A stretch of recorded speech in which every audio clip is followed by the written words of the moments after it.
uje gushyigikira Bianca watekereje kwambara gute gutya iyi style nashatse style izagira mwebwe mwinjire naje kuri style kugira ngo iyi nta wundi kwisi niba hari undi muntu kwisi wigeza yambara mugende mujye kuri gogo muca mbega murebe nimuyibona mumushireho muvuge muti ndimbati wabeshye ariko nduhereye kuri ngewe ntabwo ndayambara nabo ndubone oya uretse wowe ngewe kwisi imyaka ishize 2020 na ninjye ngenyine iyi style uhere hasi urebe hejuru uzasanga nta wundi niyanjye ngenyine nundi none huwaza yaza ari wa kabiri.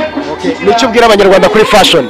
Mo ikintu nabwira abanyarwanda nuko burya kuri fashion tuzi kwambara ahubwo iki bagitegerwe ni ugutegura. Akoze gutegura umusaza. Murakoze cyane. Ninde wakwambitse niba bagiye kubaza ninde wakwambitse? Wanyambitse ni Mpore Fashion. Okay. Fiance we ni izina ni Tony Berize. Mutoni Berize.